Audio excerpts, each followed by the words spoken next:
okay? So I want to cover those now, so because it'll give you guys better context, not just only now, but in the big picture. You'll make a better connection to what you're doing, why you're doing it, and how you're going to continue to do it. Okay? We're going to have an outline for this to actually email everybody, so you can have your own printed out, put it on the refrigerator, wherever you want, okay? So the 4 sections are mindset mastery, mealtime mastery, movement mastery, and mindfulness mastery. Okay, a lot of M's in there, all right? So mindset mastery. This could mean different things for different people, but I'll tie it back to the things that we've started learning since our first coaching call, okay? We get our mindset in a place that makes us want to do this, look forward to doing it, feel lucky and fortunate that we're able to do it by thinking things such as, not just I want to have a great body on vacation, or because I want to look good, or you know, I want my people to be attracted to me, or whatever. Why is my health important? Right? The reasons why your health is important, why, deeper reasons why you want to look good, why you want energy, why you want to be around in the future without going to an assisted living home. All of these reasons, the fact that you want to make your medical numbers and your vitals better every year, first by paying attention to them, which is something we learned in the first few weeks, right? All of these things go into creating your mindset, helping you develop a mindset that allows all of this to be a very natural part of your life, right? So if we don't have this mindset material floating around between our 2 ears, it's very, very easy, like you see out in the public, people to be distracted from taking care of themselves because they haven't developed a mindset that makes them want to place focus on the right daily habits to have them aimed at these important reasons why that make up their overall mindset. Again, mindset's going to be different for different people, but there are some definite commonalities from person to person that are and or should be an element that creates their mindset of personal value, self-worth, self-care. Okay, does that make sense? All right, so again, Cindy's taking notes on these. If anybody else wants to make their own notes and then share them with Cindy to put into the document, please do. Please do, because that's going to become something we share with everybody, and it'll be something I share on a larger scale. Possibly, as I mentioned to you, Nancy, some of the things you've said are going into my next book, right? Yeah, you have said that. You've got a lot of good copy already, I think. Absolutely, I do. But more is better. And the stuff that comes from you guys is actually, that resonates with people very strongly. So it's definitely going to be part of it. All right, the other part is mealtime mastery. Of course, as we've all learned, mealtime, whatever that might be, is an important part of this whole journey you're on, because we have to eat every day, unless we're doing like a fast, which we won't talk about a full day fast right now. I don't even think it's necessary, but sometimes it happens. Eating is something we do every day. Eating is something we're all challenged with on an emotional level at times. So it's obviously something we need to master if we're going to master this full equation of lifetime health, strength, wellness, longevity, right? So mealtime mastery, we have both the strategic parts of mealtime mastery, and we have the principles-based part of mealtime mastery. Principles, again, these are all things we've been doing and learning and implementing over the last few weeks and months.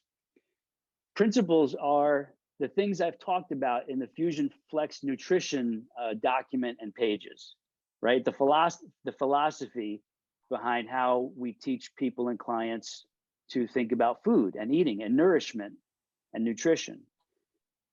Those principles are things you want to make your own. They may be exactly what I wrote, or they may be your own version, or you may have something to add to it. But mastering mealtime is a 1-2 combo punch of the principles you follow no matter where you are, traveling, vacation, Nancy, you did a fantastic job on the road these past few weeks. That's a perfect example of what I'm talking about, principles-based. You know, we're mindful of the portions we're eating. We're mindful of where the food's coming from originally. Mindful of how has this been processed. If it's overly processed, it's not even a choice for us. Like, we don't even pick that up at the grocery store. Then we have the strategies part. You know, how am I going to food shop so that I have everything I need?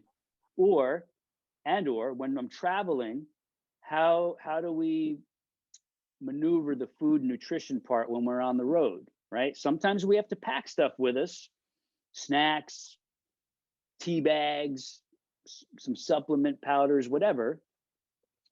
Or if we know where we're going, and if we're staying at an Airbnb, we're strategically going to food shop ourselves and stock the place with what we need before we even get hungry or can self-destruct.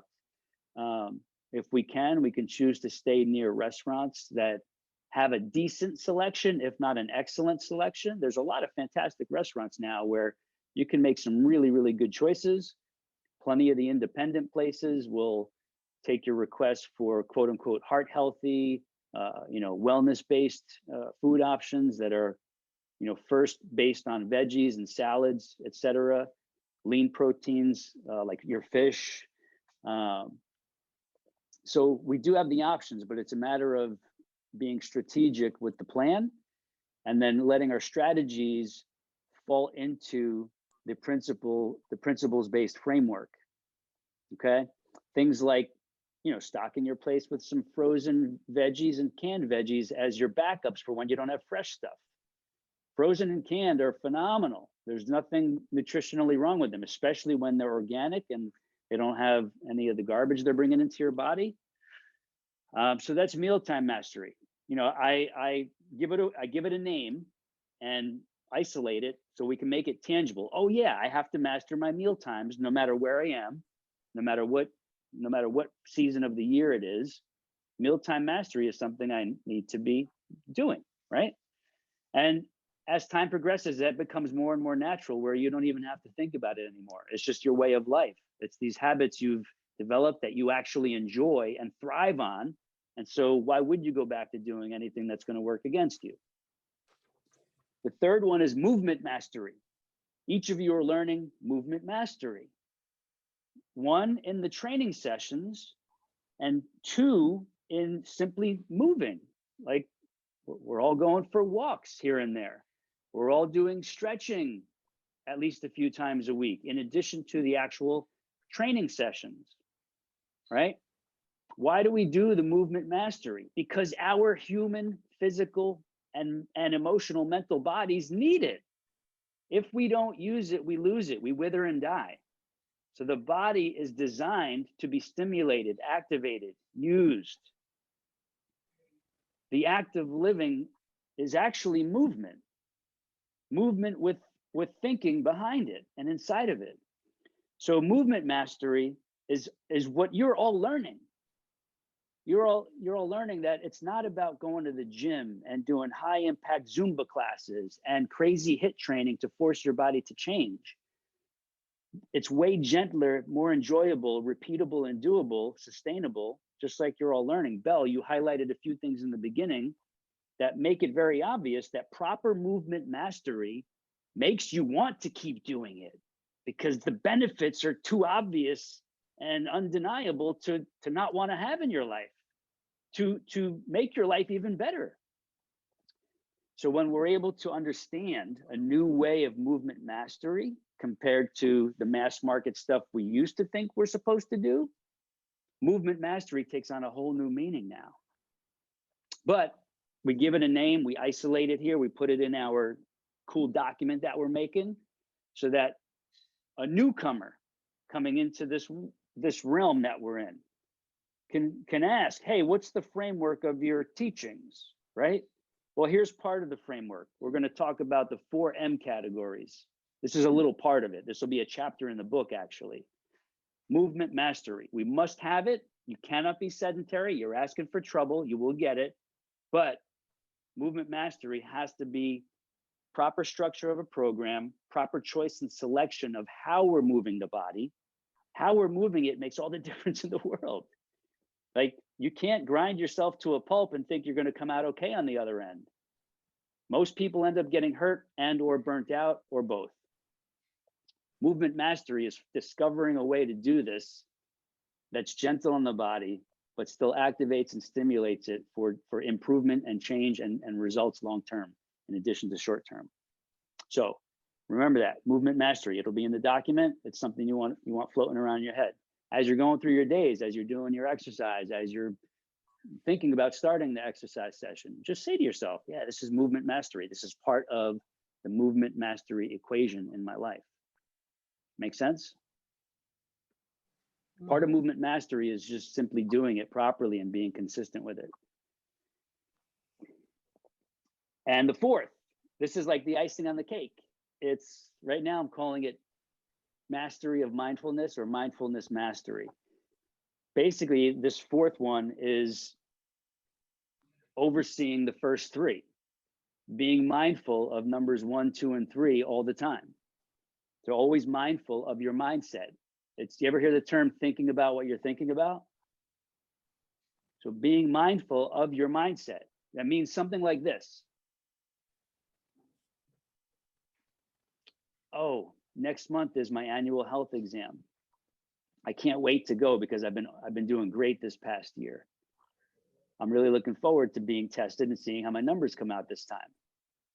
Mindfulness is saying to yourself, ooh, look at me thinking like this. Like, I'm thinking about my health in a really serious way. This is awesome. Like, this is the me I've been searching for. So thinking about what you're thinking about, creating this higher level of mindfulness that kind of oversees the first three categories we just listed out. Mindfulness of your meal times and how your nutrition is impacting your life on a day-to-day basis, a week-to-week, month-to-month, year-to-year basis. So being mindful of your mealtime habits throughout the year, let alone throughout the day, okay? Belle, you spoke about going to spend time with a friend and premeditating what's going to happen with the nutrition part of your visit. That's exactly what I'm talking about. All right. Okay. That's an exact example. You took your principles and your strategies and you carried them over into a situation that's not normal for you. You communicated with the other person. You did it perfectly. They honored you. They maybe even enjoyed seeing some of what you're doing, and it may have benefited them. Nancy, you've been on the road for a while. Mm-hmm. You carried through phenomenally on the road, right? That is being mindful of mealtime mastery. Right? You could reflect back now that you're home and say, wow, I traveled and I kept, I was good. Joey said everything I did was good. And it was awesome. Like, you know, we talked about displacement, and some days maybe a little too heavy in carbs, but you're skiing almost an hour and a half to 2 hours a day in addition to your training. Your body needs the fuel. So mindfulness over the mealtime mastery applies all the time, no matter where we are, no matter what we're doing. Okay, it's the mindfulness part now that allows you to reflect back on a successful trip that you did extremely well on. And we know now that you can do it again and again and again, no matter where you go. And we'll deviate sometimes. Yeah, we're going to enjoy ourselves. We're going to have some of those wonderful treats that showed up. But we're going to be mindful of, number one, wanting to fuel our bodies with healthy, life-giving foods. If we're making choices based on that principle, then our choices are pretty much going to be good ones the whole way through, right? So part of the mindfulness is thinking, is this meal going to benefit me, or is it going to take me down a few notches, right? Being mindful of movement mastery. So we have our quote unquote formal training sessions. You know, it's like when you open a video and click play and you follow along the instructionals. And then you have your other activities, whether it's a 20-minute walk, an hour walk, a bicycle ride, taking the kids to the park or the grandkids to the park. You want to ponder that. You want to think about your movement activities from a holistic perspective. Like, reflect on a day. Wow, I did, the mat session 2 times through. I did a 15-minute power walk. That was awesome. And I might even do a 10-minute walk after dinner. Maybe it turns into 20 minutes because it's a beautiful night and I hear the crickets and the stars are out and it's warm, whatever. Be mindful of what you've accomplished that day. Even if you're not feeling great and you have to take a day off and you just did a stretching session. We all know how valuable the stretching is now, don't we? Mhm. We need it. We need mobility. The stretching sessions give us life-giving mobility, and they're very therapeutic. Nancy, you talked about, especially in the beginning, how it felt like meditation, and there was a real effect you were getting from the stretching sessions, in addition to the actual physical benefits. Yeah. Right. So reflecting in that regard gives us the ability to have a constant reminder of how good this all is for us, and inspires us to look forward to it and make sure that tomorrow, Lord willing, and us have, not being down with a cold or something in bed, that we're able to honor this again and include it in our day so that we just continue to have a better and better life. Because all what we're doing here is basically giving us a better life, a longer, stronger life, more quality of life. Pick your hobbies. We want to be able to keep doing those hobbies and maybe explore new ones in the future. We can only do that if our body and brain is capable of taking us through those actions. Can't do it if you're in a wheelchair, or if you only have half the energy you should have, or if you're aching and stiff and feeling locked up. This gives us ultimate freedom. Gives us freedom to live life how we really want to. And that's where this mindful aspect has to come into play. We really have to keep reminding us until basically it eventually becomes second nature. It's just how we are. It becomes who we are. It's how we exist in this world. We don't even really have to consciously try to think about it anymore, because we know we want to live like this, and therefore we just do. Simple, right? So, by doing what we've been doing, a lot of you see, we can go very far in a few months. We have, right? But I decided to do some of these short ones to show people that the essentials are very, very simple. It's not complicated. And once you learn that the essentials are simple and not complicated, it just enables you to keep doing it where you don't need a lot more help. Some people need several months, some people need less, I have people that need years for different reasons. But learning that this is simple and doable changes the entire paradigm for you. It's a very different state of mind now. Whereas if you dread something, if you're thinking, oh, it's going to be hard and I don't even know if I'm going to be able to do it, or I don't know if I'm going to fail at it, or I'm not looking forward to it, but I'm going to force myself to do it. That's over before you even start.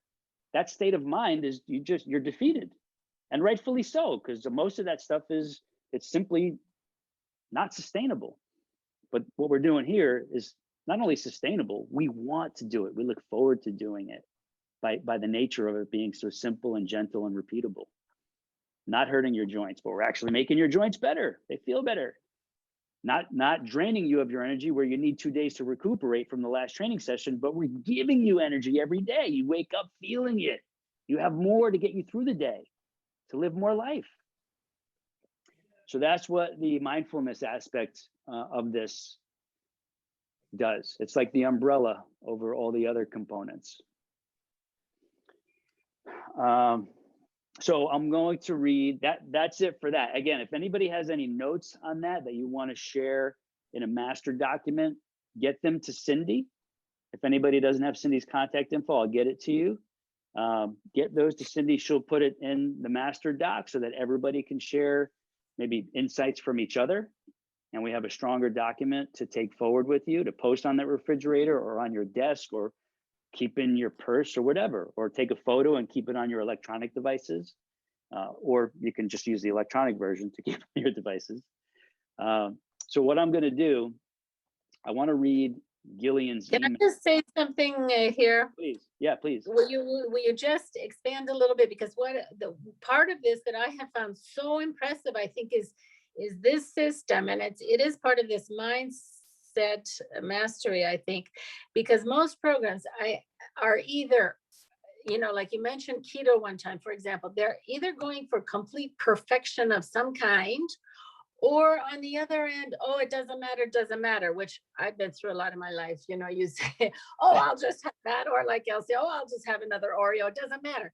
So this, I think we're kind of taking out the extremes there, and you're narrowing it down in a really good, consistent way. So neither do you have to be perfect, nor do you just let everything go, and it doesn't matter. Yes. So I don't know if you want to speak a little bit more to that. It's that part of getting your mind around that is a big thing. It absolutely is. I think it's really good because you don't beat yourself up then, because if you do, like I've told you, bread and cheese are my thing. That's like, with Elsie and the Oreos, and bread and cheese are my Oreos. So it's good that you can have it one day, but the main thing is not to do it every day and not to have so much that it throws you off center, let's say.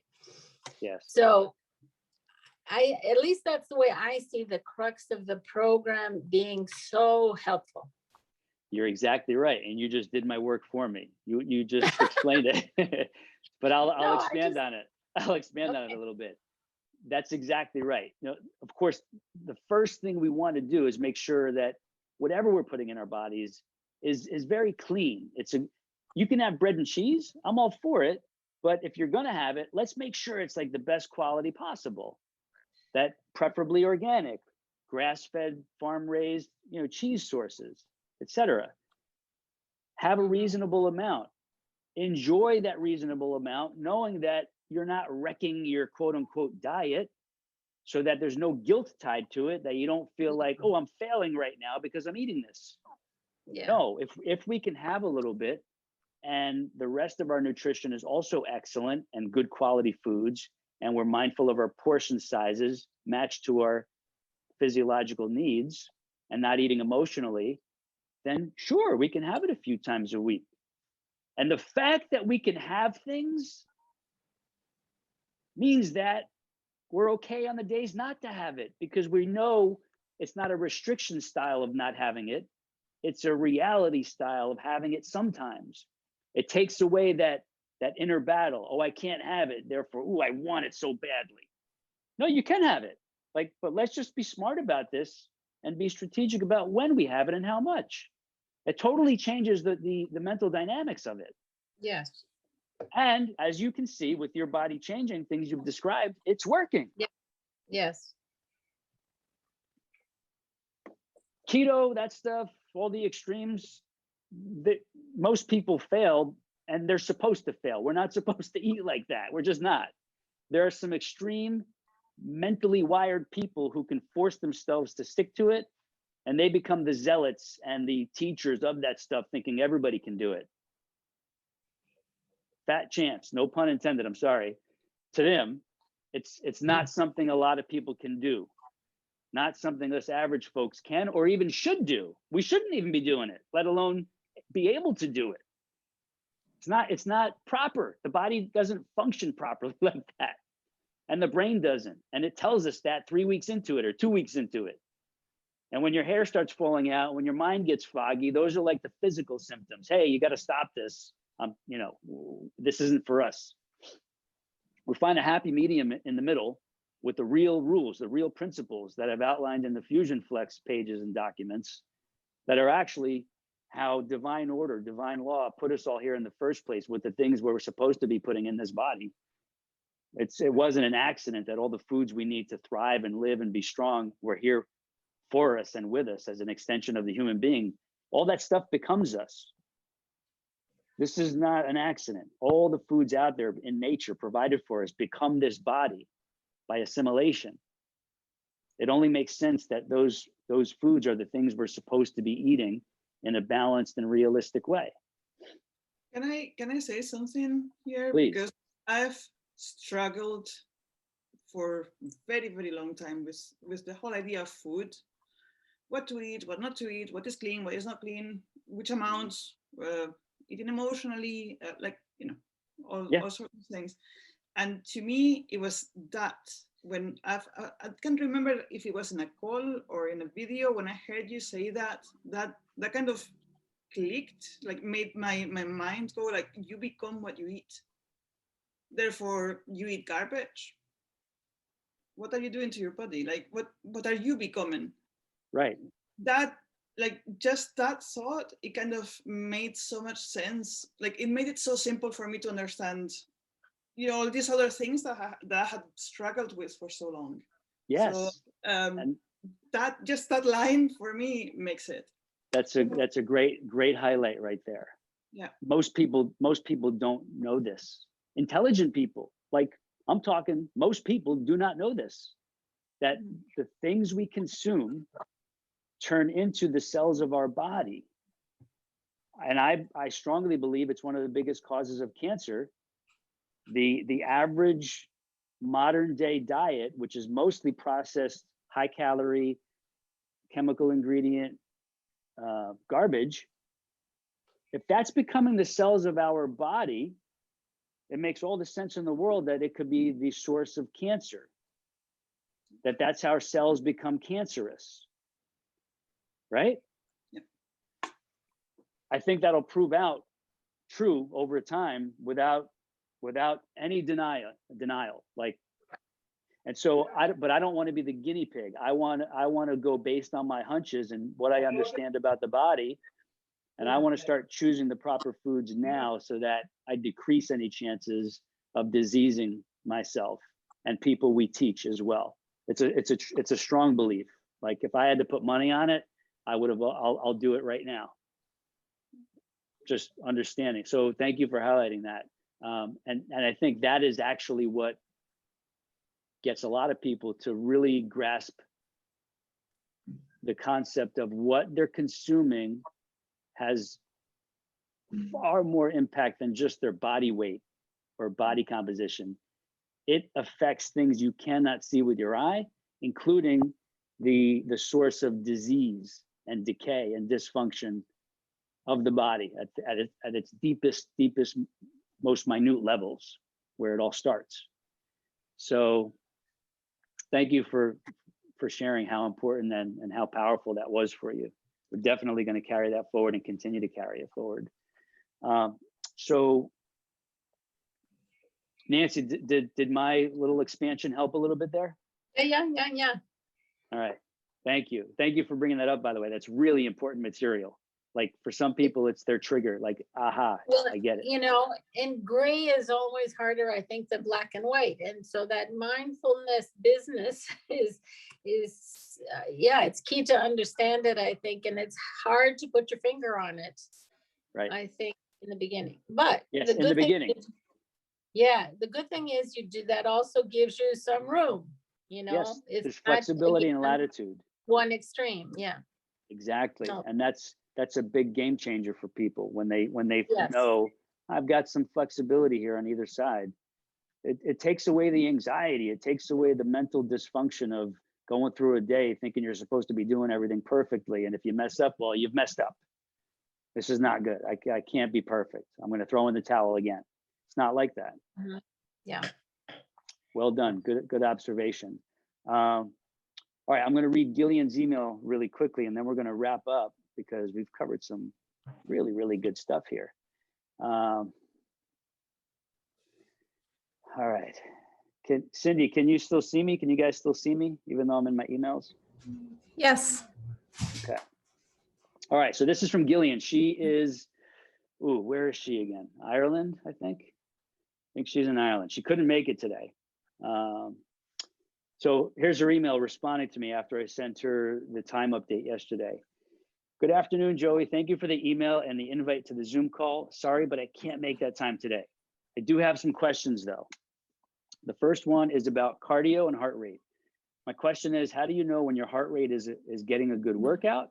I have a Fitbit, but I rarely get in the cardio zone. I do have low blood pressure and was wondering if this makes my max heart rate actually lower than the preset norm from Fitbit. It tells me my resting heart rate is 58. As I've mentioned, I never was a routine exerciser, so it's not that I'm very fit. I'll come back and answer that. The second question is about the schedules and progressions. I love that idea. Yay, I am progressing, by the way.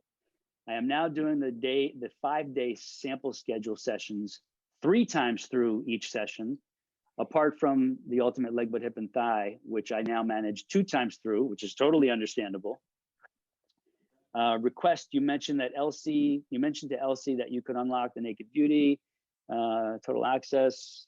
Yeah, I've either unlocked it for you or I'm going to unlock it ASAP. I'm pretty sure I did it early this morning. Also, I was wondering about extending for another 4 weeks. I really need this accountability for a little bit longer. But what I was mentioning earlier, some people have different time length needs for this. I really need this accountability for a bit longer, and I am so motivated by you, Cindy, and the others. So thank you, everybody. It has taken me this long to commit, but I need more help. Please, can you let me know a price for this? As ever, Joey, thank you. Warmest regards. So for me in that, I want to thank Cindy and all of you. Nancy, I've shared some of your materials before that you saw me reading back in some of the previous recordings. Yeah. In this group style scenario, we help each other. So I want you to all each understand you've all brought something to the table that has helped the others. Okay, very, very important. So for Gillian, her heart rate question, low blood pressure, resting heart rate is 58. So these apps and these norms tables, they're just general guidelines. Every individual has their own vital profile, which is going to have them in their own special, unique place in comparison to the norm charts or the app charts. So I instruct everybody, go by how you feel. And if you feel you're working and the results and improvements are coming, don't worry about which zone you fall into on an app. Don't worry about how you stack up on the norms tables on an internet chart or an old chart table.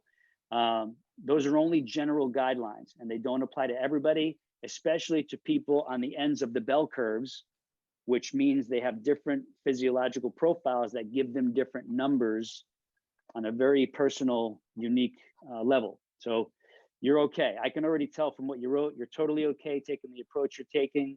Don't worry about getting into certain zones. If an app or a chart table says this is a certain zone to be in, you go by how you feel, how your work level feels, and of course, the improvements and the results you're making, which you've outlined for me before, you've mentioned it again here today, you're making progress. And that's all that really matters as it applies to the individual.